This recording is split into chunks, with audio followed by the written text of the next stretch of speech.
Thank you very much. Right, move into the meeting proper, and I don't think we're expecting a fire alarm, but in case of a fire alarm, exit doors are on the right and on the left, and make your way out to the end of the car park, please. And please turn mobile phones off or silent, so we don't get interrupted with the buzzers and beeps. And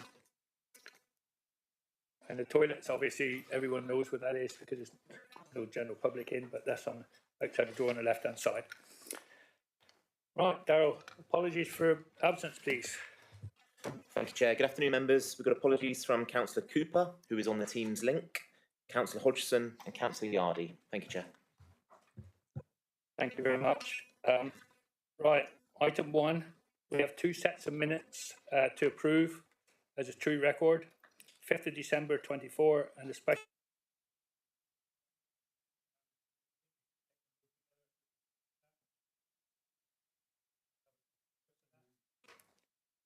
Yeah, okay, all in favour?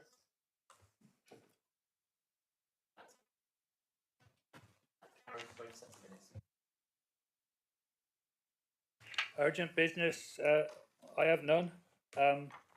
No items to be raised on this one. Item 3, exempt information. There is not likely to be a need to divide the agenda. That speeds things up a little bit.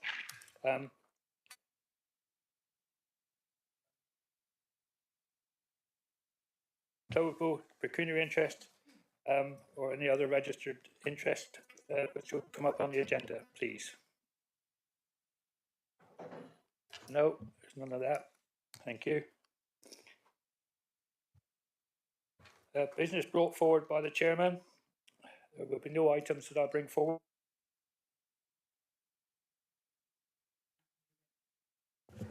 That one. I move into item 6, public question time. These there are four questions, and I don't think any other question people are here, so they will be read out.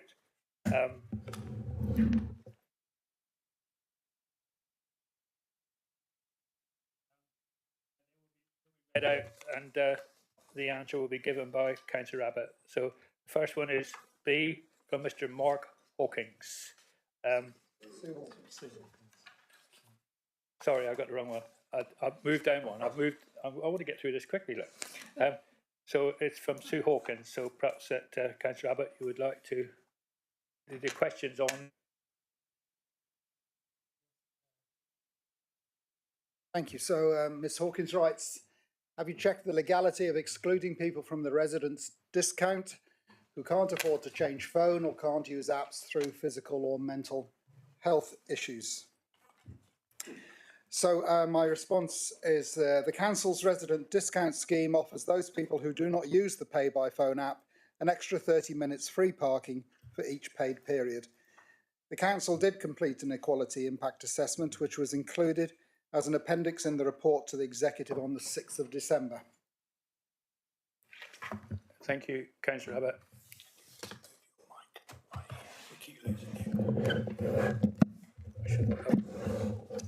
I wouldn't even mouth in a minute. Right, don't answer that. Thank you very much, Councillor Abbott. And thank you, Ms. Hawkins, for your question. And we now move on to question which is B from Mr. Mark Hawkins. And I invite Ms. Hawkins, he's not here, so I'll move on to Councillor Abbott again. Yes, thank you. So here's an interesting question. Will tumbleweed count as biodiversity when the massive rise in parking charges leaves our towns full of it? And if Mr. Hawkins had been here and had asked a supplementary and he wanted to press an exact response to those exact words, then I would have given it. But I would like to pay due recognition to the involvement of Miss and Mr. Hawkins in the town of Ivybridge. They have contributed to inquiries and working groups. They look after individuals. They have tried their best in their interpretation of the issues associated with car parking. So far, we have responded in a number of ways, including when we were in Ivybridge.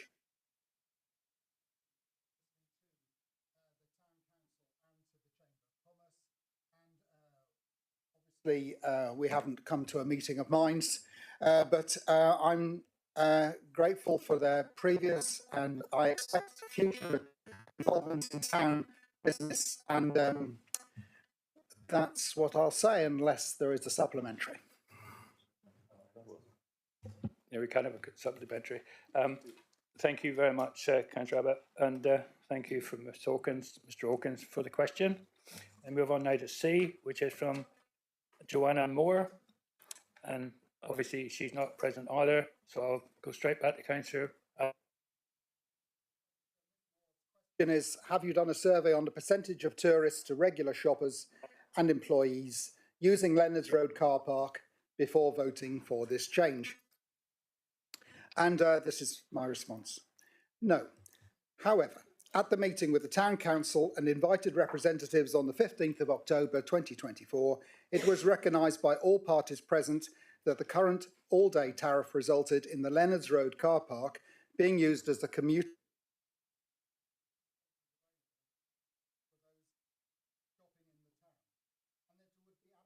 for local businesses to increase the turnover of spaces. The new tariff structure will create more capacity for short stay parking and, importantly, financially contribute to the council's costs of operating and maintaining the car parks and associated facilities, such as free to use toilets, which are currently undergoing a comprehensive refurbishment. Regular users, such as employees, can still benefit from the heavily discounted permits that are available. Thank you, Councillor Abbott, and thank you, Ms. Moore, for the question. Now it's D from Paul and Celia Rose, also in attendance. So I'll ask Councillor Abbott to come back and answer that one. This is the Councillor Abbott show. So yes, and just to review the question again first, in what way do you envisage the proposed parking fee increases in Ivybridge benefiting the businesses and shoppers in the town? Or will the effect be to divert footfall to where parking is free, i.e. supermarkets and Plympton? The income and this is my response, the income generated from the tariff increases will benefit all residents and businesses in the South Hams by avoiding essential cuts to services. For example, the council has committed to maintaining free toilets. Also, the council has supported the town to develop a town economic development plan. The economic plan sets out short, medium and long-term projects that can be realistically delivered by the town and its stakeholders with support and facilitation from SHDC. And this to improve the prospects of the local economy. So far, we have awarded about £80,000 worth of grants to businesses and organisations in Ivybridge and several £100,000 of S106 monies, all of which align with the plan.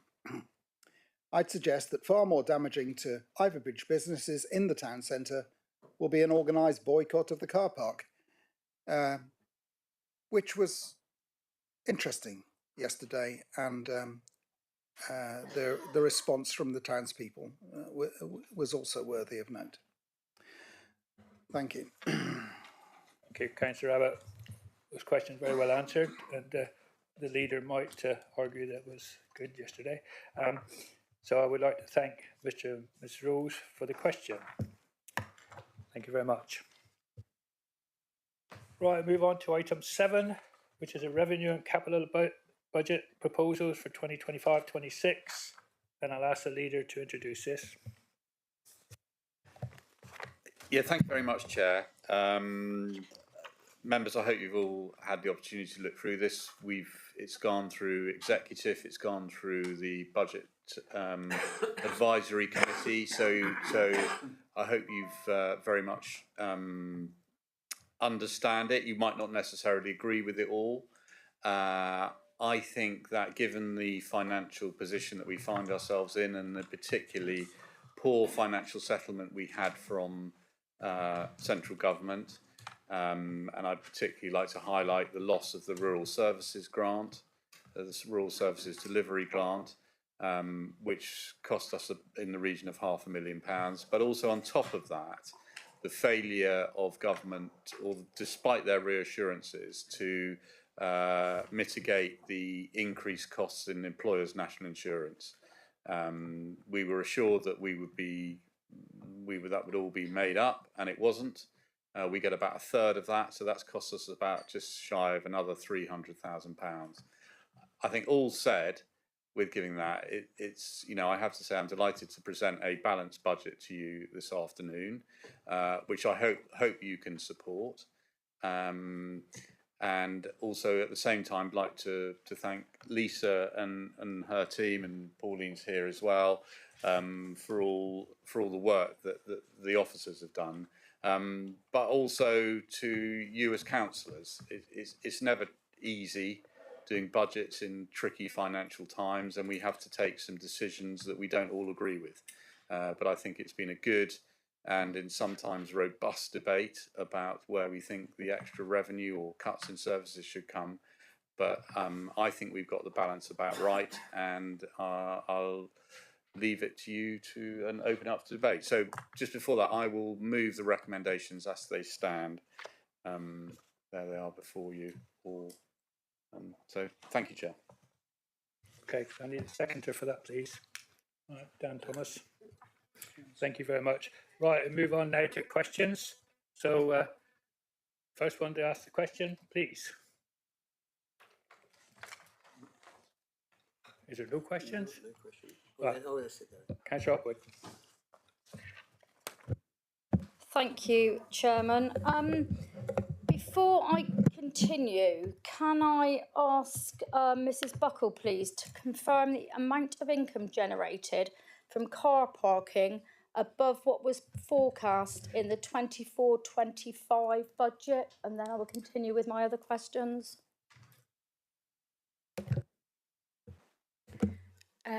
In terms of, thank you, through you, Chairman. In terms of last year, for 23-24, the council received 387,000 of additional car parking income above the budget. That was an 11.3% increase over the budget, but the council also would have had substantial additional costs. In terms of this financial year, 24-25, the council is predicting to be on target for its car parking income. Thank you, Chairman. Thank you, Chairman. Thank you, Mrs. Buckle, for that. So can the leader explain why he thinks it is a good idea, along with other Liberal Democratic members on this council, to impose a two-tier parking regime within South Hams, therefore creating an unofficial tourism tax? And whilst I accept that tourism tax happens on the continent, as the leader has pointed out several times, we don't live on the continent, we live on the South Hams, and it's the residents of the South Hams that I care about. That's my first question. Do you want me just to carry on through them all? I have several. Right, so I carry on? Yes. Yeah, okay. Can I also ask the leader why, after committing before the South Hams elections in 2024 to consult residents more and listen to residents and businesses, you failed to take any notice whatsoever from the responses you had to car park charging increase and a two-tier parking system? Can I also ask why the leader thinks it is a good idea to introduce a residents' discount for parking when many businesses rely on people from outside the South Hams to work for them, as well as the tourists who visit, or people from with other parts of the South Hams or Plymouth or Torbay, and they would therefore have to pay a higher tier of parking charges. And as a resident, one has to register every car costing £5 per car, that you are still continuing with this inflated car parking scheme. Lastly, on car parking, I acknowledge that there will be a review of these charges after the summer season, but it will be too late then. The reputational damage will have been done, and South Hams District Council will be known as the only local authority to charge a disguised tourism tax, which is a real shame. During the last administration, car parking charges went up once in every 4 years, with COVID times being the exception. It's now been agreed that car parking charges will go up 10% every year, which is unacceptable to residents, and we need to listen to them. Thank you. Thank you, Councillor. Sorry, bear with. Sorry, on car parking. Councillor Abbott, or it could have been you, leader. Can't remember now. Essential. Someone said whichever one of you it was said. Essential cuts to services. Money raised from car parking. Stopped essential cuts to services. Can I remind you, please, that all income raised from car parkings should be used for car parking. Therefore, it would not be used. Where's the question? So the question is, if you let me finish. So the question is, how? Can this help to keeping core services when actually car parking charges have to be kept within car parks? Thank you. Thank you, Councillor. I'll move on now to the leader to answer those. Yeah, thank you, Couple of thank you, questions. thank you, Nikki. Look, I'll start first of all. I think the 10% increase year on year, that's not the case. We said it would go up by inflation, so it's not 10%. So that let's get that clear. Because I have to say, during this debate, I've been to a lot of towns, and there's a lot of misinformation around that. So it's not 10%; it's the rate of inflation. The other bit that I just wanted, what was that? The last question you just asked there, because. Car parking charges. Why? Oh, okay. Because the thing about it is that we have to spend a lot of money on doing things like white lines, like the public toilets, like cleaning, like health and safety issues around, and so we have to use other parts of the budget to pay for that. If we get the car parks to pay for it all, therefore we then don't need to use that money, the other money from outside of car parking to it, and that means that we can spend it on other extra services. Right, the two-tier car parking. I appreciate has been a differing of views here, and I may conflate that with your other question about consultation. Is that when we initially came up with this scheme, there was a much bigger differential between tourists and visitors and locals, and the town said that they thought it was too great. So we changed it a lot. We brought the differential down a great deal, and if you go through the prices, what we're talking about is the odd 50p, or in some cases £1 here or there within the cases. So it's not a massive differential. It's certainly a lot smaller than it was before. Why do we think two-tier parking services charges? Well,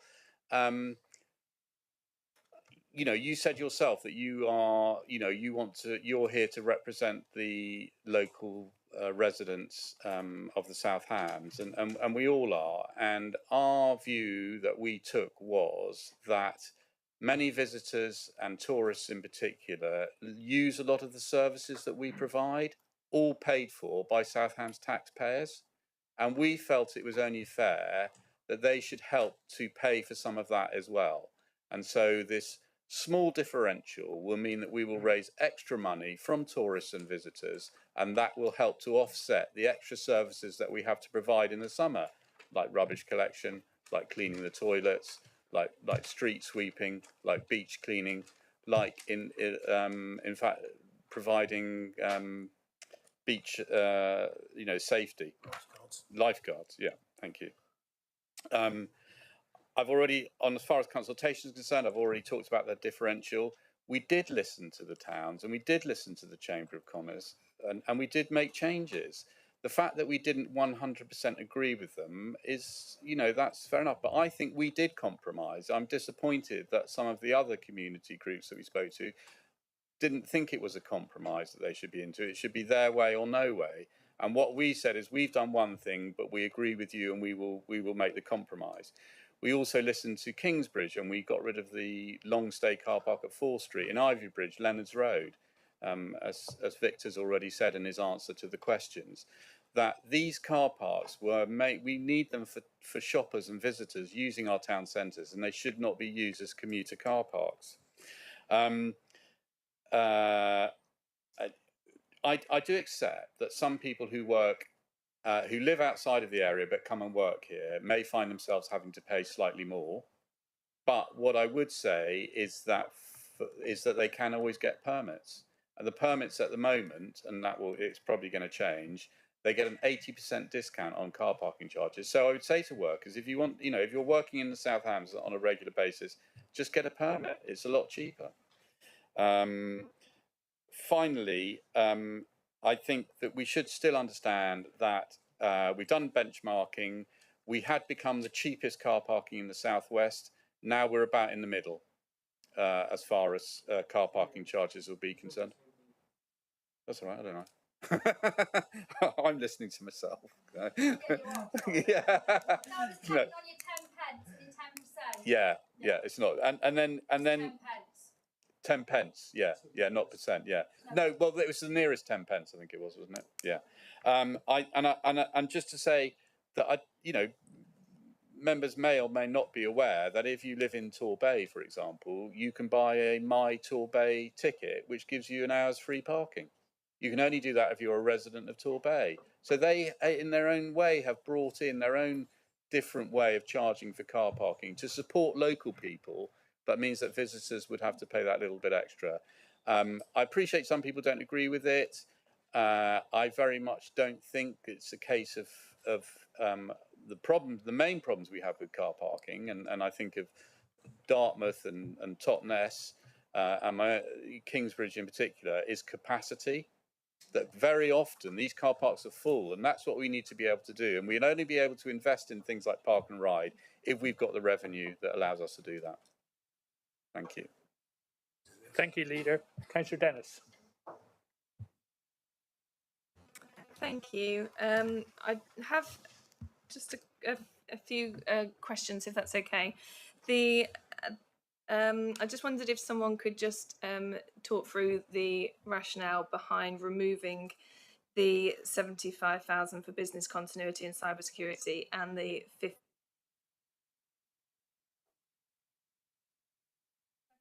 Question is just whether it's right that we are looking to spend 100,000 on a changing places public convenience and in one town presumably, and only 50,000 to refurbish what is 27 other public toilets. And then just something that I won't have had a chance to comment on before is looking at the budget in light of the second agenda item with regard to the council tax premiums. Is one of the risks identified in that second report that we have today is the extra capacity that might be required to administer that and to do spot checks, etc. And has that been factored into the budget? And then just wanted to clarify on that My Torbay, Leader, as you mentioned it there, the only difference with that is that they have worked proactively with the businesses, so that you also get a discount in a lot of businesses as part of that scheme. Thank you. Thank you very much. Perhaps Lisa, you could answer these. Thank you, Chairman. Yes, with regard to the cost pressure that we previously put in for flooding, we have spent that money on having a provision of sandbags. So we feel that that is sufficient going forward. So we don't feel that that's an annual amount of budget that we need there. With regards to business continuity, through our IT team, we have got business continuity plans in place for our services. We've got a specific IT contract for business continuity. So because we're absorbing that within our current IT budgets, again, we don't feel we need that budget going forward. With regards to the work around second homes and council tax, we are aware that yes, we think there will need some extra workload, particularly when the bills go out during March. But Jenny is on the call at the moment, and we have taken account of that in terms of making sure that we are resourced up for that. We also have a sort of project team within the revenues and benefits team that have been dedicated to looking at this and making sure we're adequately resourced. I don't know if there's anything that Mrs. Hodgkiss would like to add to that. Thank you, Chairman. Thank you, Lisa. Next question from Councillor Bonham. Yeah, thank you, Chair. As other members will know, I'm very keen that our budget and our accounts are presented in a clear, transparent and unambiguous way. So I'd like to ask the leader why there's a statement on page 21 that says a net contribution of 530,000 to earmarked reserves in the next year, when on page 29 the chart shows and the table shows the figures heading in a southerly direction and implying a reduction of 1.5 million in total reserves in the budget, and indeed reduction in the budget, reduction in the figure for total reserves going down for the past 3 or 4 years or so. And it seems to me that looking at the reserves, the total reserves, gives a much clearer view of whether we're living within our means or not. Thank you. Thank you very much, Councillor. Lisa, can I bring you back, please?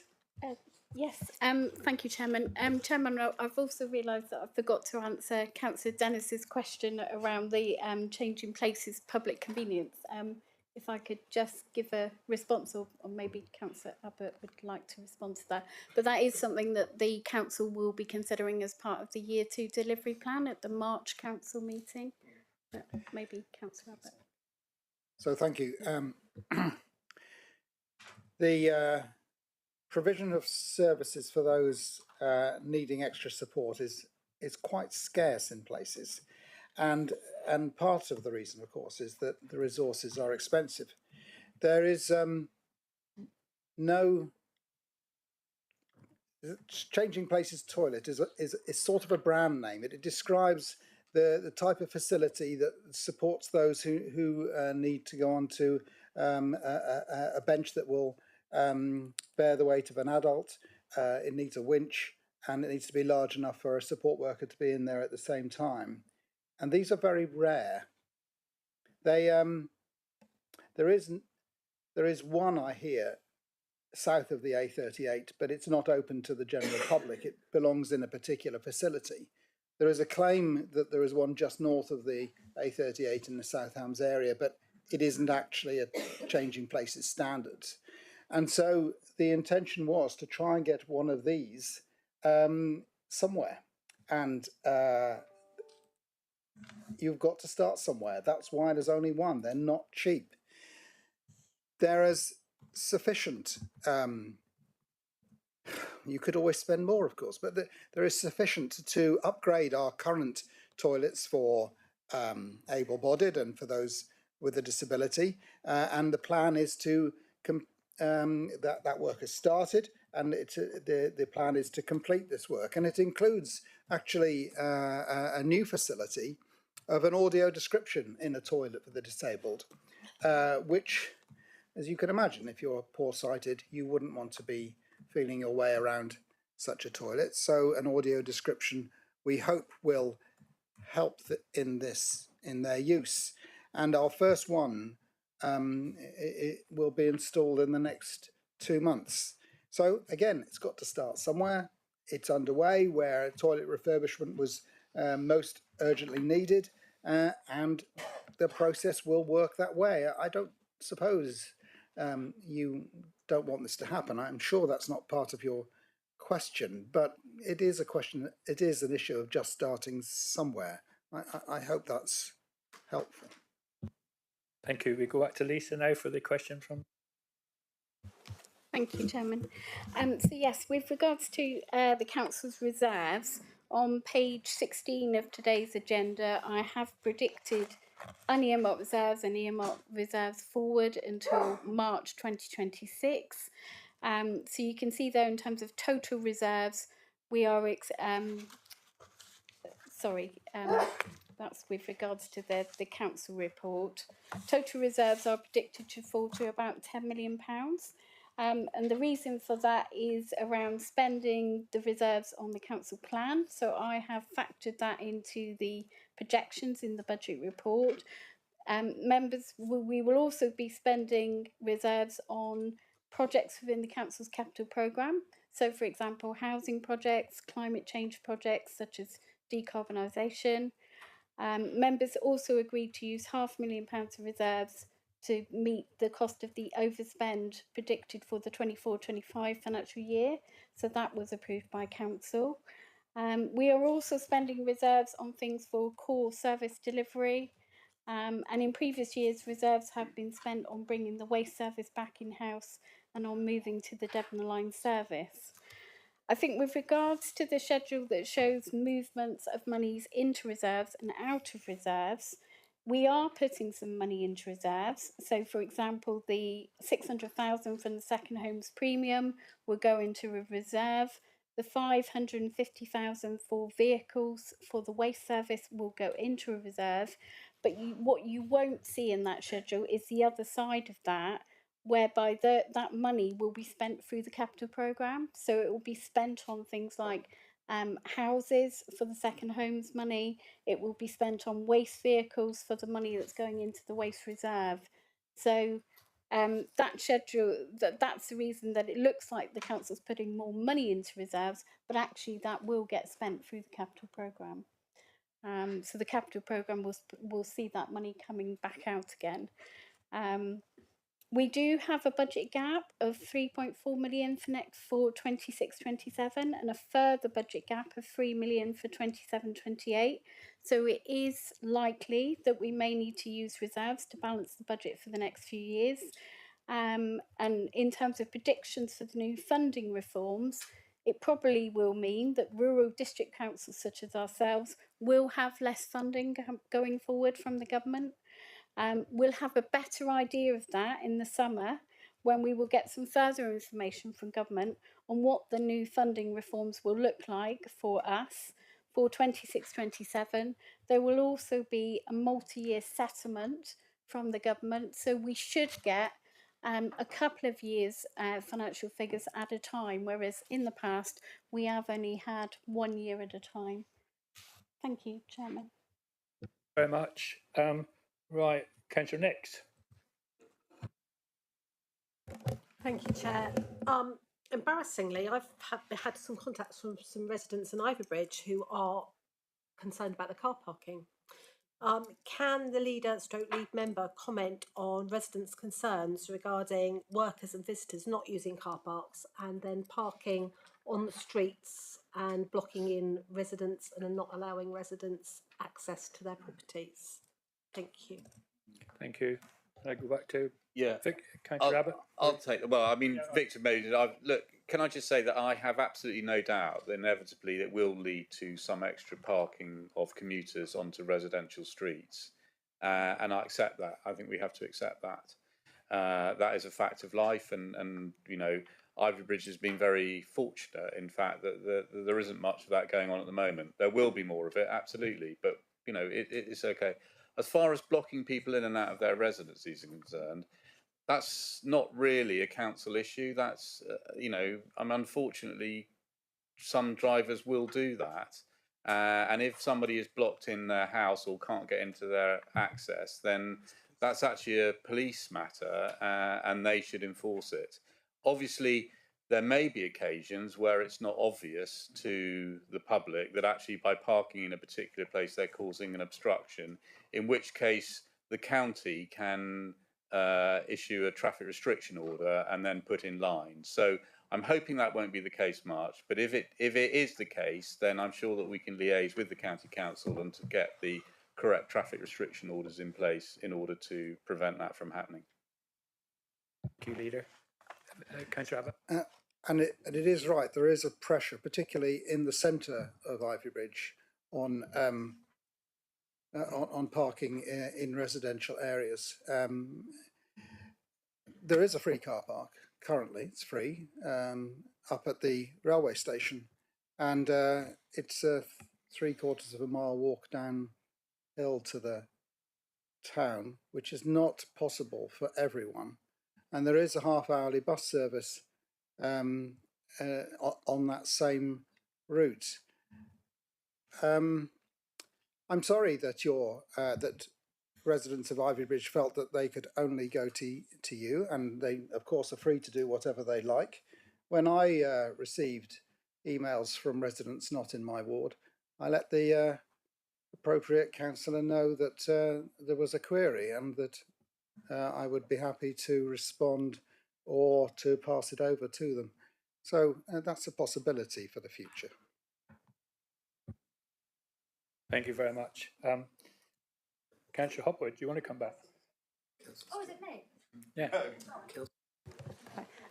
Thank you, Chairman. Garden waste. Could the leader explain why it was a delegated decision to himself and the executive member for waste and recycling that the garden waste charge is going up by nearly 30% per year from £55 to £68? No discussion, no debate, just a delegated decision. When the charge was first brought in 3 years ago, it was £45. The charges are going up and up. In previous years, this went to a cross-party waste working group, and the charge was decided on consensus. Why is the climate change budget not subsidising the garden waste contract to keep costs down for our residents? Is it because you are more concerned about buying up land for tree planting than keeping costs down for residents? I understand that you benchmarked against other authorities and this charge worked out about £1.25 per week per collection. But again, I'm not interested in what other authorities are doing. I'm interested in what we in the South Hams are doing, because this is where our residents live, not within other local authorities. Thank you, Councillor. Leader. Yeah, thank you. You're right, it was a delegated decision, and we tried to slip it under the radar. But you obviously spotted that. No, I'm kidding. I mean, look, we have it costs us to do it. We just about wipe our face with the garden waste collection. We wanted to continue it. We had to increase charges. And can I also say that with the increases that we've got, we are putting aside a certain amount to encourage the community composting schemes that your administration started with, putting that pot in. And that's been, I mean, Jackie's not here to say, but I mean, she's been very successful in getting communities, Malden being one of them, that have come forward with that. We think that that's the right way to go forward, that this is an invest to save. As we get money in that pot, we can get more people on community composting, and then they won't have to pay the charge of using the brown bins. Thank you. Councillor Hawkins. Thank you. Can I have a commitment from the leader and also from Councillor Abbott that the parking regime in Dartmouth in Mayor's Avenue will be seriously looked at in future? You, I see, have been in Dartmouth often recently, having photographs in Mayor's Avenue, and you will have seen, as I'm sure Councillor Abbott visits Dartmouth occasionally, we'll see that Mayor's Avenue car park for probably 7 months of the year between Monday and Friday is completely and utterly empty. It is deserted. I walked through Dartmouth this morning and I walked through the car park and there was probably maybe 25 cars in there. It is killing our town, that car park, because in the winter people are not able to pop and shop. The on-street parking is full. And I really would like a commitment from you, so I presume it's a question, but I would like a commitment from you, please, Councillor Abbott and Councillor Bazil, that you will look into trying to actually provide the winter trade, because it is really desperate for our town centre in Dartmouth. We're not like Totnes, we're not like Ivy Bridge and Kingsbridge. Our town centre car park in the winter is empty. Now, you wish to get more money. I wish to get more money for you as well, obviously. But please, we need to seriously look at that. Thank you, Councillor Hawkins. Do we? Yeah, no, I'm not sure. I mean, probably Victor, because I'm thinking, do we have a discounted rate for the winter months in Mayor's Avenue, so it's cheaper? You've got me. But we certainly are reviewing the permit system, which has been at the heart of this issue for a long time. The permits review is starting soon. It's a trouble with workload at the moment, but it's starting soon, and we're hoping that all of the good work, the contributions made by Dartmouth will happen again as we consider these permits. And we're hoping, I'm sure you're hoping too, that this will be a contribution to sorting it out. Can I come back, please? It's not people wanting to buy a Hang on a permit, minute. it's people who want Councillor to... Hawkins, it's not a debate. We'll come back to that. Well, no, it's actually a question. Yeah, it's I actually know. asking people to pop and shop. And if we had a scheme similar to Torbay, an hour free, and then charge for an hour, that would be very helpful for our town centre. Thank you. Mr. Molyneux, would you like to? Yes, okay. I'm waiting confirmation, but I do believe that Mayor's Avenue does have a winter car parking rate. So, and then a summer rate. It's not working because it's empty. Can I just, I mean, just ask Jonathan, are you suggesting that we charge for the on-street parking then, so that you get a higher turnover? Because you're saying that's totally full. Of course I'm not, but I want the parking. But wouldn't that solve the problem if you paid for? Then you'd get a turnover on the free parking on the on-street. No, because it'd be quite simple. You have a huge asset, stroke liability in Mayor's Avenue car park for 7-8 months of the year that isn't being used and isn't doing anybody any good. You, the residents, the shopkeepers. So please, can I have a commitment from Councillor Abbott and you that you'll look into this? Yeah, we're not actually in debate. We seem to be debating these questions, and I think we're still on questions for the minute. So the next one is from Councillor Long. Thank you, Chairman. I'll come back on the question of the removal of the £50,000 budget for flooding that was raised by Councillor Dennis. I know in the scheme of flooding, £50,000 is not a considerable amount of money, but over the last couple of weeks I have been out talking to residents who have been impacted by flooding. And obviously this council does give support during flood incidents. I know there are a lot of other agencies out there who provide more support. I would like assurances from this council that we will spend reserves as necessary to support those residents who are impacted by flooding in any cases. To see this £50,000 removed makes it look as though we don't care.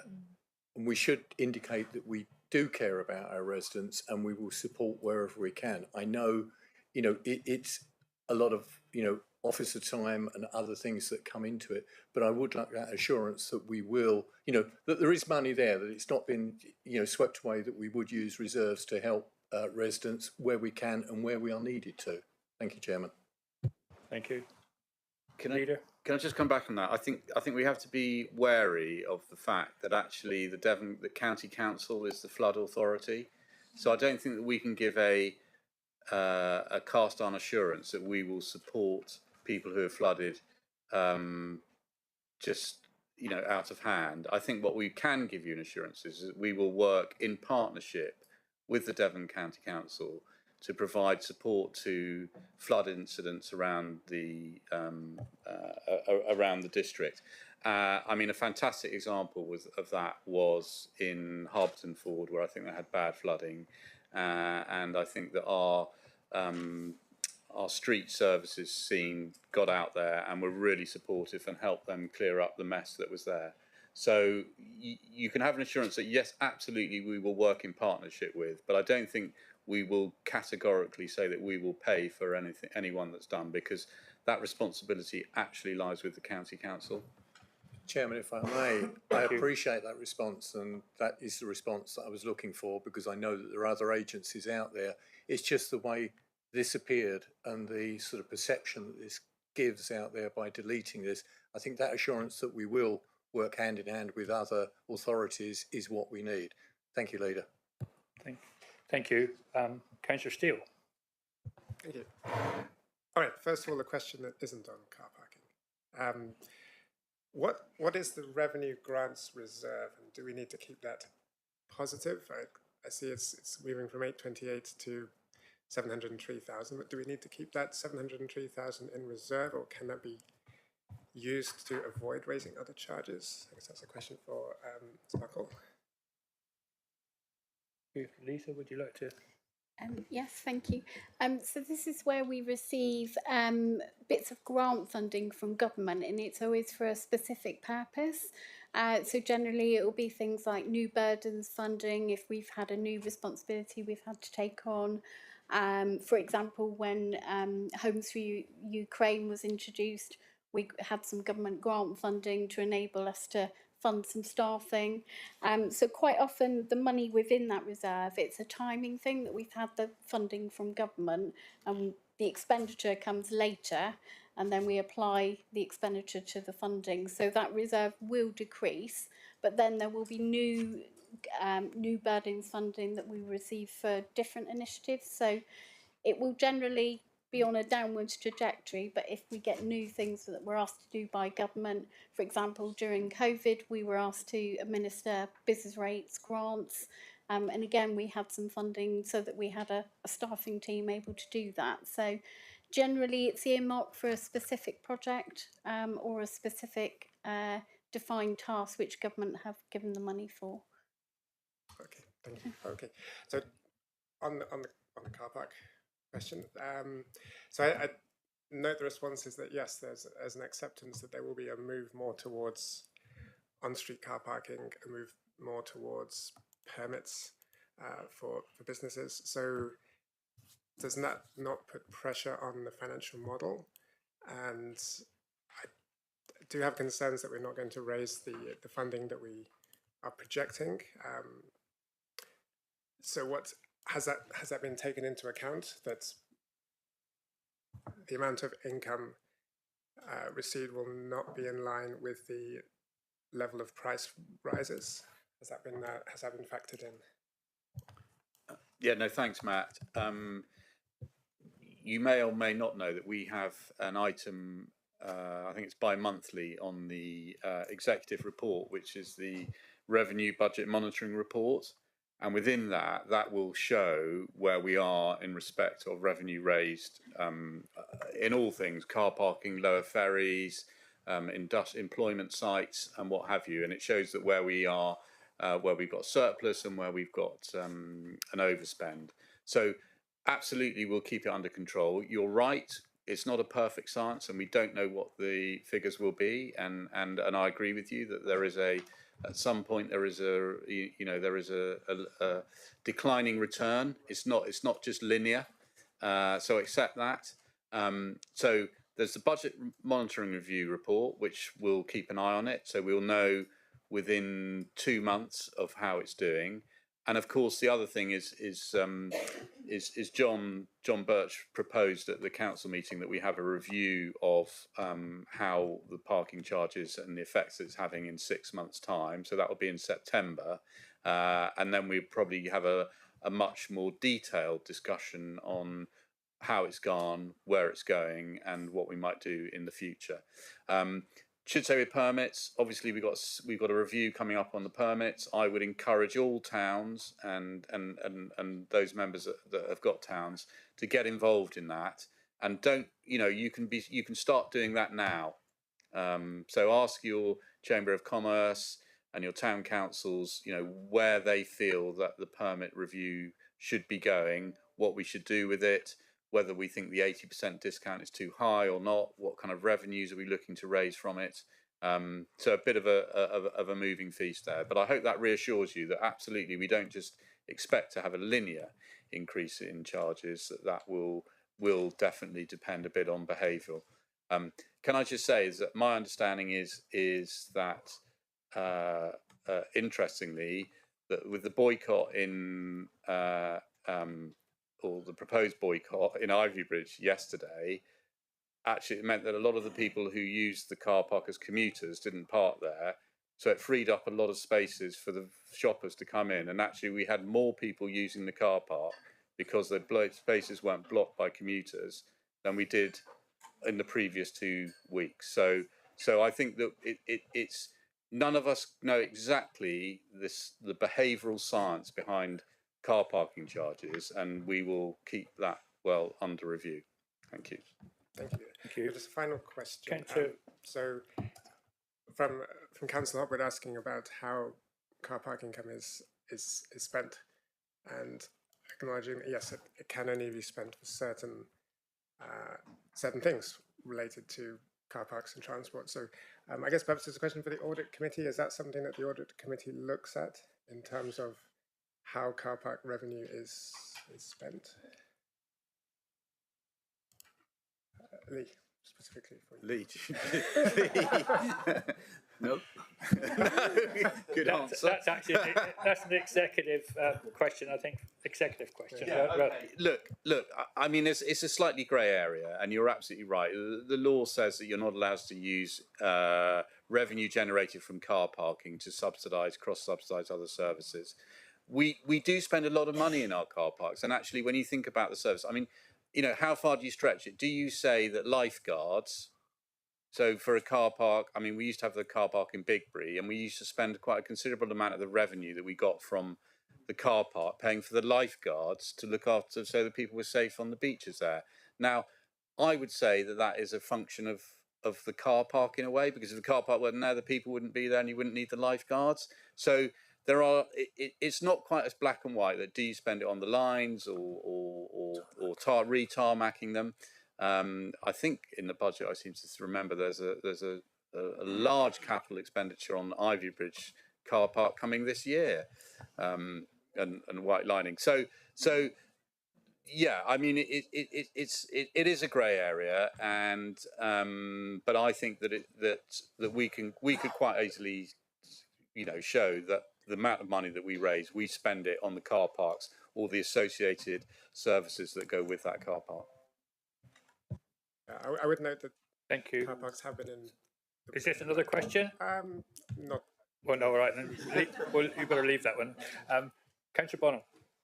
Thank you, Chair. I'd like to ask a question on the capital budget and in particular climate and biodiversity. It looks like we're spending £2 million on buying land for forests, and I really very much support the idea of the South Devon forest investment that we're making, which I think will be a positive legacy and a benefit for residents and for climate.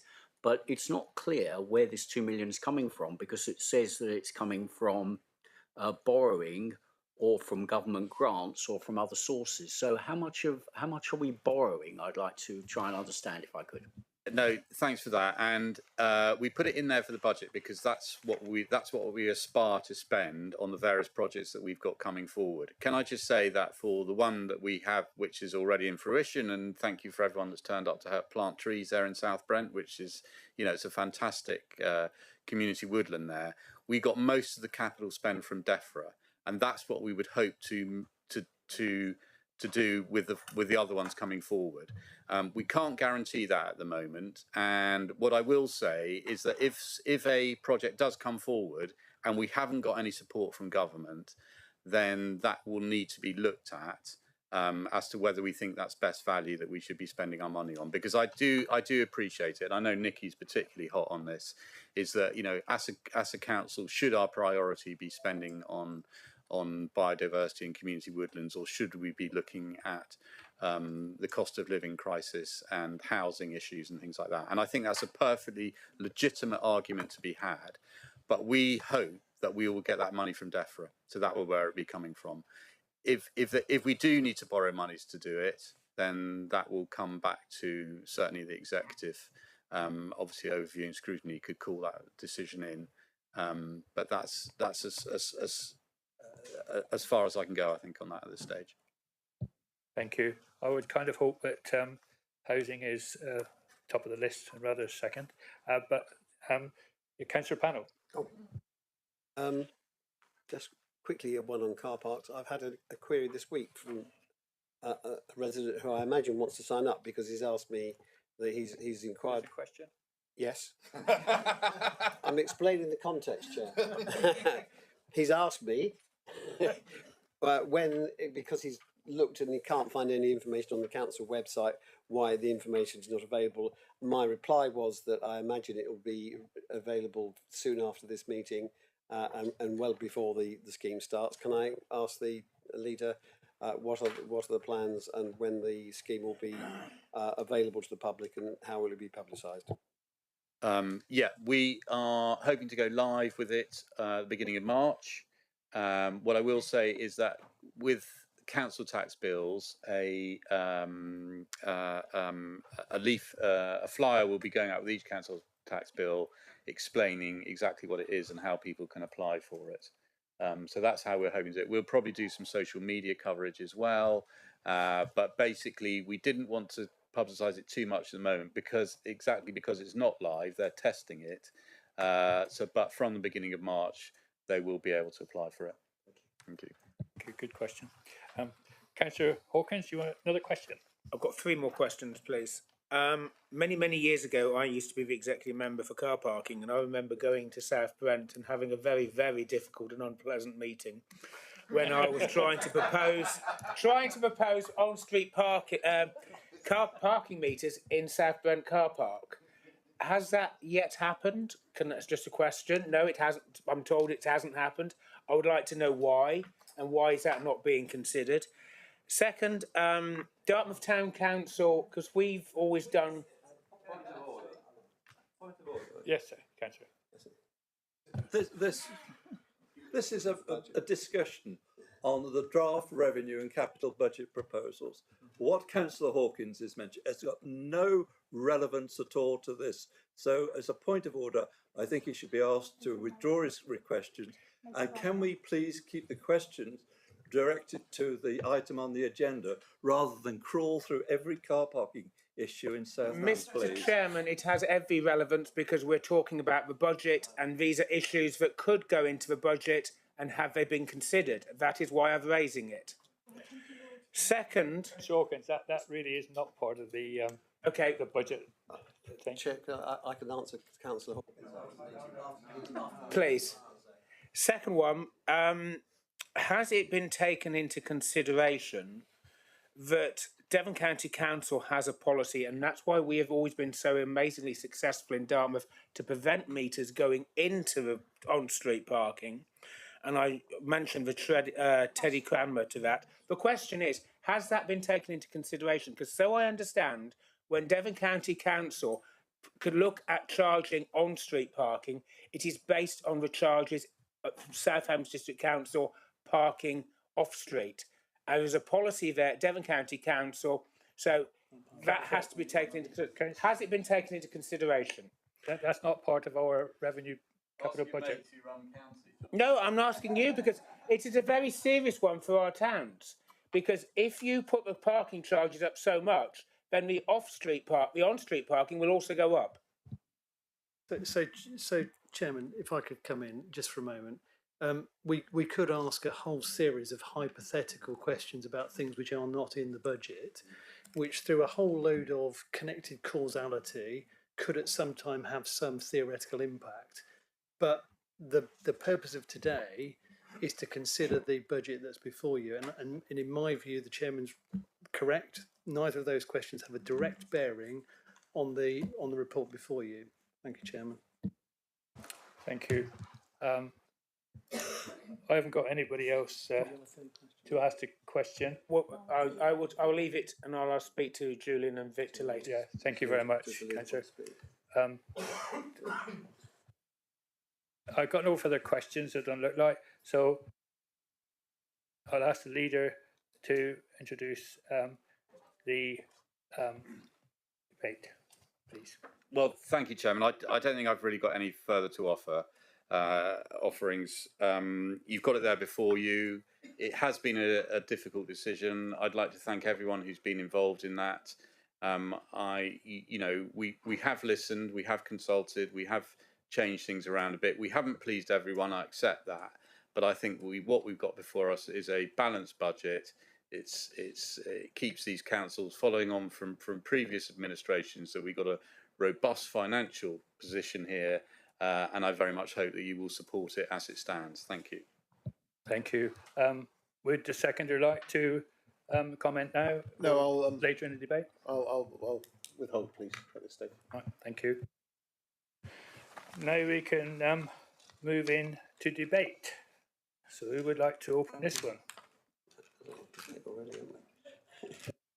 I think we've had a lot of debate already, to be honest, but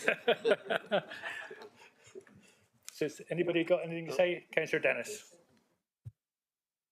Thank you. I just wanted to comment actually that I was really pleased to see that the budget engagement email that went out to businesses was a lot simpler and a lot clearer and therefore more engaging. There's still a very low uptake on that, and I questioned last year how many businesses that got sent to. I would hope that we could encourage more businesses to sign up to that mailing list, and perhaps even more residents to the bulletins that are sent out as well. Perhaps it's something that could go out with the council tax letters. But yeah, some very interesting comments, and I guess I'm not sure at this point whether we can actually include any of those comments back from businesses in our budget proposal. But all the same, it's good to see going forward. Councillor. Anyone else like to join in on this debate? Councillor Hopwood. Thank you, Chairman. So I'll start. I think, in all fairness, this has been a really difficult budget to balance the books on, and I congratulate you, Leader, on being able to do that, because all said and done, and officers, of course, because without the officers, nothing would happen. But we are losing so many grants, and as time goes on, the position within the council is getting worse and worse. So I'm glad, yet again, we have a balanced budget. We have taken some money out of reserves. I understand the reason why, and I would hope that next year we really look at that position with the reserves, because once we take money out of reserves and use it, we can't replace it, and we all know that. So moving forward, that's something I think we need to look at. So I am going to say something about climate change. So and I'm going to say, well, what I'm going to say about climate change is the climate change budget, which for the 4-year term of this Liberal Democrat Council is in excess of £2 million through your manifesto, which it will be through the end of your 4-year period. You've said that climate change is your top priority instead of housing, which you know I disagree with. I think housing should be, because tell this to the people on the housing register waiting for a suitable home. See what their top priority is. I can bet you now it won't be climate change. Of course, we are all concerned about our planet and the future we leave our children and grandchildren and how we live. But let's start thinking outside of the box and do things that impact residents' pockets in a positive way in this cost of living crisis. I'd like us to consider, for instance, facilitating helping residents to set up groups for repurposing pre-loved items, or helping set up repair cafes, a mend and return hub where residents can send, for instance, items of clothing to be repaired or altered to give them a new life. And maybe the council could think of a way of subsidising the cost. It means less goes into landfill, a voucher scheme maybe. And it's not that I disagree with how you've balanced the budget. It's just I think some of your priorities are wrong or in excess of what... No, they're not wrong. They're in excess... Sorry, climate change isn't the wrong priority. It's just the money going into it is too excessive for me. And we need to start thinking about the residents and how it impacts their pockets. We've got garden waste going up. That could encourage fly tipping. It could encourage waste going into the grey bins or black bins. My residents argue all the time whether they're grey or black, so I have to say both now. The car parking charges are going up. The council tax has gone up by 2.99%. All these things going up. We need to have a real look at where our core spending is and what is it. Climate change still at the top of the agenda, or should we be thinking of different ways of working out our budgets and where our money goes? I think this is the second year of the new council, and maybe during this year we just need to have a step back and have a really good look at what we are spending our money on, so that when we get to our budget next year, we can think about how the money is spent. Do we need to spend that much money on X? Could we put it to Y? Y would help our residents' pockets. X may help our future generations, but it won't help now. And actually, some residents, it's the here and now is the issue. The money in their pockets today is the issue, and they're struggling now. So we need to be able to help them in different ways. But having said all that, I do congratulate you on your budget, and I will continue to work with the council and support you in any way I can, because it's important we all work together. We're never going to all agree, and I don't agree with a lot of the things you've said, but I do acknowledge you have done the best you can in a really difficult situation. And I'm going to ask, please, that the recommendations are taken individually, because there are some that some of us may or may not vote on. So, Chairman, would you accept that the recommendations are taken individually? Thank you, Chairman. Is that you suggesting all 12? Yeah.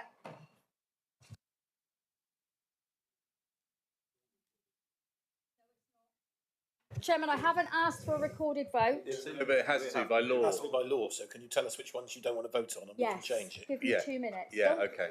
Raise your eyes at me.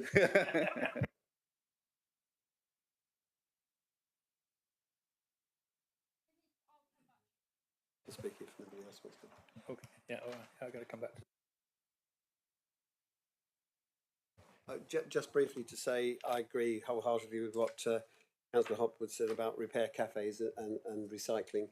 And I'm glad to say that in South Brent we already run a very successful. We have visits from. We run a very successful repair cafe. And I'm sure the organisers will be willing to share that expertise with other communities if they want it. I think it's a really good idea. Thank you. Councillor Callaghan. Yeah, I was just about to say, we've got a repair cafe in Kingsbridge, which is supported by Sustainable South Hams and by Kingsbridge Climate Action. I'm sure Woolwell would welcome something similar. Georgina's got 3. I think she's any advance on 3. I'd also just like to comment. It's news to me that housing isn't a top priority as the housing portfolio holder. It's news to me that it's not a top priority of this council, because I was working on the assumption. Ask Mr. Thomas, your Councillor Thomas. He'll tell you that it's not. Oh, will he? Yes. Oh, that's.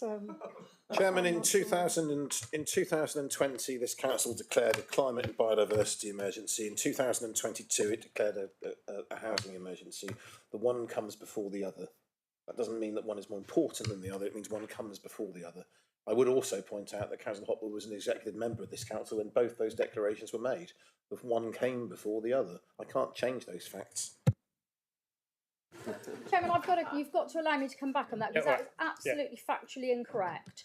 We were sat in an executive meeting when we all thought that housing was the #1 priority of this council. This is within the new administration, and told by Councillor Thomas, no, it is not, and I am proud to tell you it is not, because climate and biodiversity is our #1 priority. It's nothing to do with one coming before the other. Well, I have to tell you, Councillor Hopwood, that pride, as you know, must come before a fool. And my fool is that the leader will tell you that if he had a priority, it would be that they were both our priorities, because that's why we work really hard on them. The fact of the matter is, we're quite proud of our record, I think, on both those areas. And the leader always says how proud he is of the previous administration for what they started in both those areas. You've talked about collaboration. We are collaborating. While I've got the microphone, Chairman, I might as well have my say as the seconder. Before you tell me I've got to anyway. Councillor Hopwood, I'm not going to say anything. I wasn't going to say anything other than to support what you'd said. All I was going to say was that you've taken on the portfolio for cost of living, which is great. So those ideas that you want to bring forward to exec. In a spirit of, I'm sure you will have support from your executive colleagues. And I don't have anything else to add, I don't really think, Chairman. Thank you very much. Right, that seems to conclude that. How long do you want, Nikki? How many votes do you want? How many votes would you like? It's as is on the screen, yeah? Yeah, so we're voting as is on the screen. Well, I've got the first one down, part 1, as a recorded vote.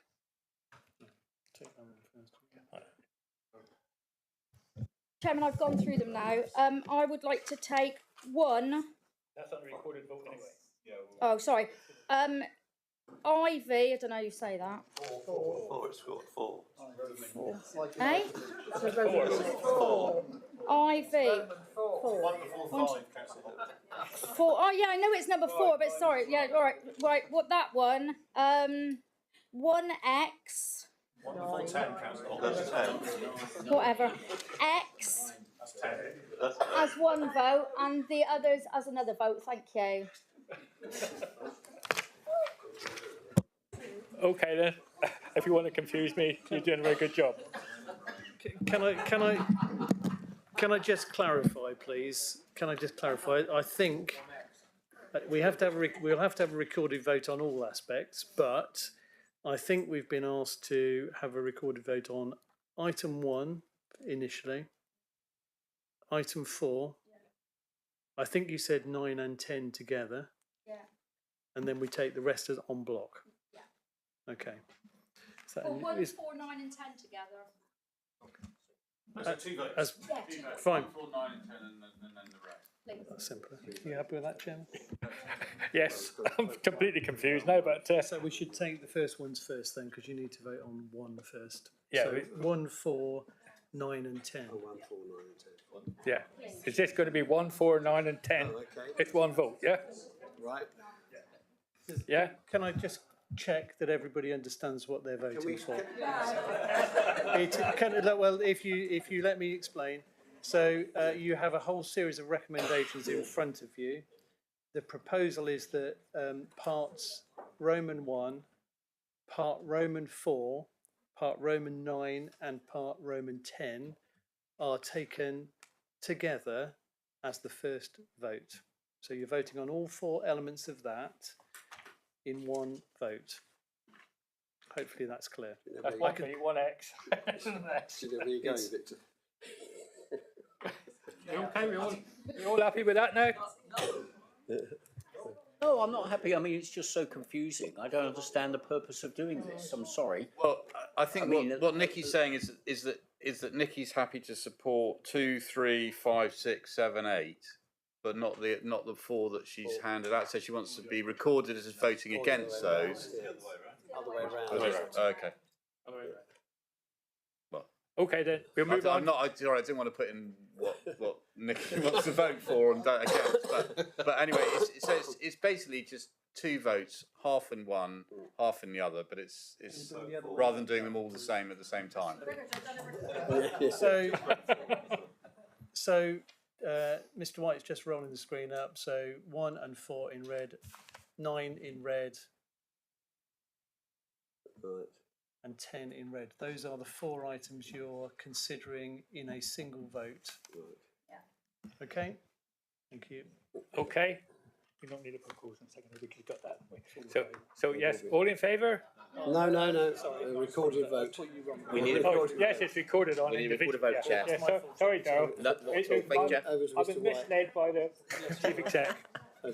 So, members, in alphabetical order on, again, parts 1, 4, 9 and 10 of the report recommendations. Councillor Abbott. 4. Sorry. 4. Councillor Allen. 1V.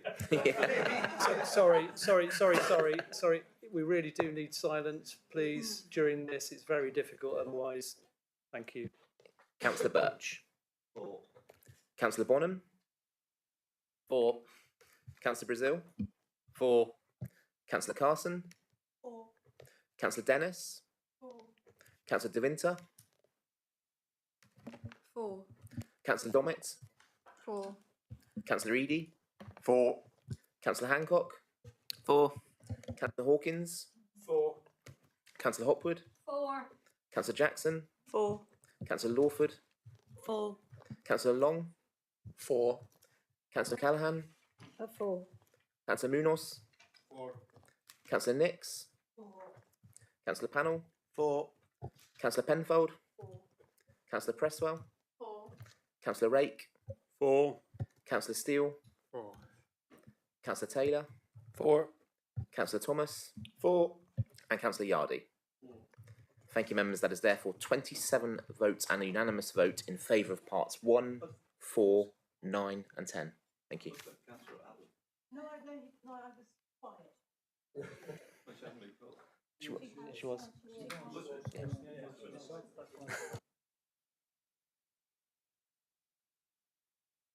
Now we got the rest of that proposal, which is all going to be voted in one vote.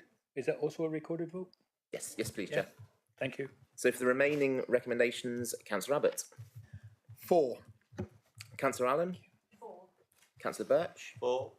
Councillor Bonham. 4. Councillor Brazil. 4. Councillor Carson. 4.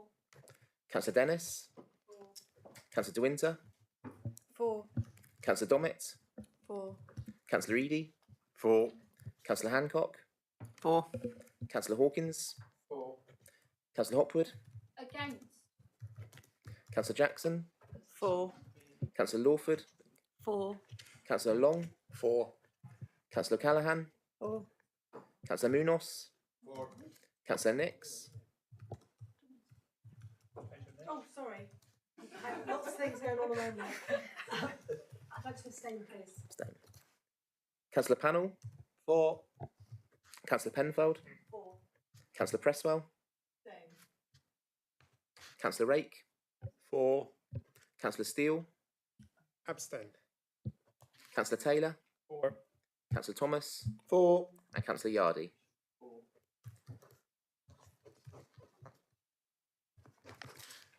Thank you, members. That is therefore 23 votes in favour, with 1 against and 3 abstentions, and those remaining recommendations are therefore declared carried. Thank you, Chair.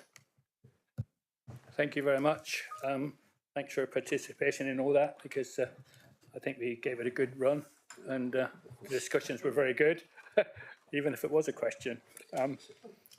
Right, we move on now to item 8, which is reports of bodies, please. First of all, we've got Development Management Committee, 14th of November. Chairman, I'd like to present the minutes of the Development Management Committee of Thursday, the 14th of November for noting. The second one, B, is Overview and Scrutiny Committee, 21st of November. Present the minutes of the meeting on 21st of November 2024 of the Overview and Scrutiny Committee. Noted. We move on now to C.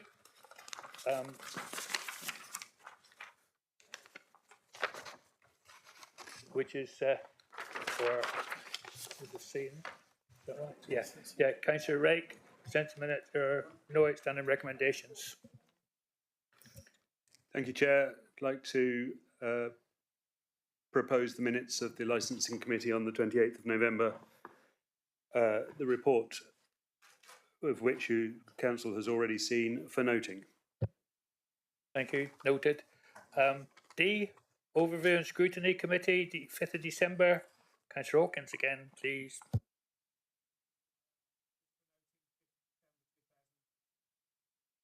you very much. Noted. We now move to E, Executive, 6th of December. Councillor Brazil. Yeah, I'd like to move the minutes for noting for the executive of 6th of December 2024. There are no recommendations in there. Thank you. Noted. F, Development Management for 19th of December. Councillor Long. Chairman, I'd like to present the minutes of the Development Management Committee of Thursday, 19th of December for noting. Thank you. Noted. G, Budget Advisory Committee, 16th of January.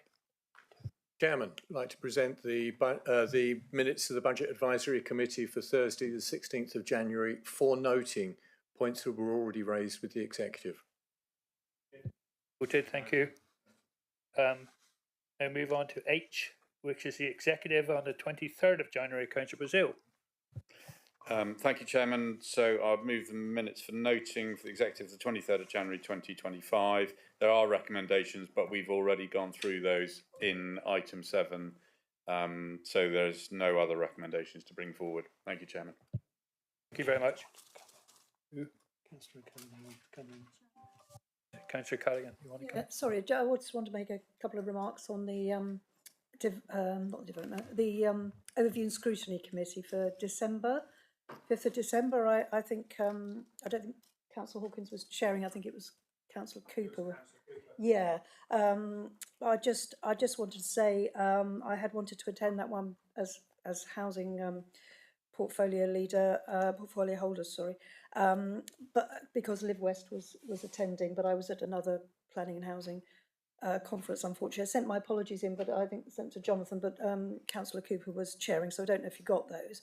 And I noted at the end of the minutes of that December meeting, there was a recommendation for the housing portfolio holder to have a more formal agreement with Live West on disposals of their properties, with a couple of other recommendations. And we will get that information to you. But can I just say in the meantime that it may be a surprise to you, and it certainly was a surprise to me, that Live West are under no obligation to give us any formal, have any formal written agreement with us, because the link we transferred, as you may or may not know, that we transferred the council's housing stock to the former Tor Homes, I think it was at the time, at the turn of the century, has become Live West, and the link has been effectively lost, drifted between the council and between Live West. There used to be board members on the Live West board from the council. There no longer are. They don't have to give us an agreement on disposals, which is extremely disappointing. But what Councillor Brazil and myself have spoken to the Live West CEO and their representatives and had a verbal undertaking. They will notify us at an early stage, and our head of housing, Izzy Blake, has got that in writing as well. That hasn't always happened, having said that, and it's extremely galling to be sort of having to get sort of crumbs from the table. But that is the situation we're in.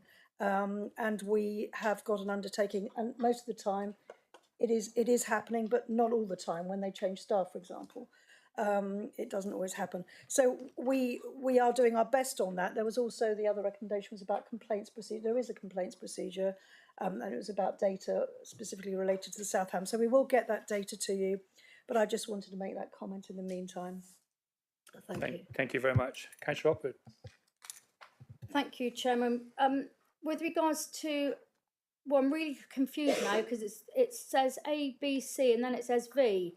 So it's about the to transfer 603,000 from the Second Homes Council tax premium into a housing initiative earmark reserve to further the council's housing priority. I would just like to say, Chairman, we need to. This is brilliant. That this. I took that one out, didn't I? No, it doesn't. Oh.